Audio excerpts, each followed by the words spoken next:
Welcome to week 7, CNG 132 online. This week we take at chapter 7. Within chapter 7, usually the biggest confusion is the DMZ, demilitarized zone. These figures are good figures, but they may lead you astray, especially when they throw the mail server and the web server in that image. Usually your DMZ will consist of an area where there's not going to be, those computers are not going to go out to the internet. Those computers are going to be like a domain controller, perhaps like maybe an FTP server to the outside, or maybe just a backup server to the inside. Those servers will be highly secured and not accessed by a lot of the internal network like this one shows. Usually administrators will have access to the DMZ, but not so much clients. Once again, the DMZ is a very secure place where you want little interaction from computers from the outside and from the inside. This DMZ2 firewall system, that could be how your DMZ is also set up. Also, you can have the yeah, that's a good one too. But just remember the DMZ is a place where you really don't want a lot of traffic going. It's just basically where you want your most secure stuff. Subnetting, basically overview. Most of you, if you haven't taken 124, this will be new. If you have taken 124 Networking Plus, this will be review. If you have any questions about the subnetting concepts, please let me know. I'll make myself available once again throughout the week or on the weekends, usually about 9 to 5-ish. It's usually been 9 to 4 so far.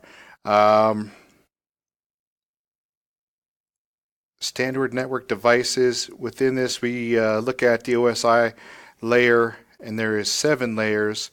And there was a specific one that I want to look at.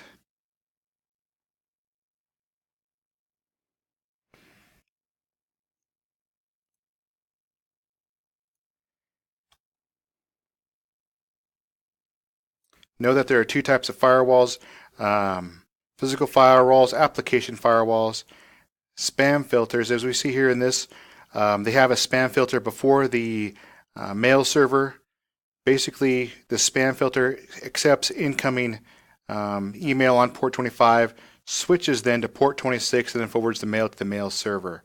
Part of security. Here we have a diagram of a POP3 server. The mail server gets the mail. The POP3 server is actually the spam filter too. So we see this, change it to port 110. POP3 server is on port 110. And what am I looking for? Where is it at? The intrusion detection systems. This is the highlight of this chapter, and to know how these functions. You will see this on an MTA. You will see this in CompTIA Security Plus, what they are and how they work. Anomaly-based, signature-based, behavior-based, and heuristic monitoring. Know how each one of those functions and what their definitions are. The types of IDS, intrusion detection systems. Know that there's many. There's HIDS, NIDS, and then IPS, and then Network Intrusion Prevention System. It's good to have a fine, clear definition for what each one of those are. Like I said, these usually show up on any sort of certification exam, so have a good idea of what those are in your head. That is all I have for you this week. If you have any issues, go ahead and email me, IM me. I'll get a hold of you as fast as I can. I'll start grading today. I think I saw all the submissions finish and come in. Yeah, 48 Dropbox submissions, 32 unread discussions. I'll get to grading those starting today. Have a good week. Chapter 7 is really cool. Talk to you again later this week.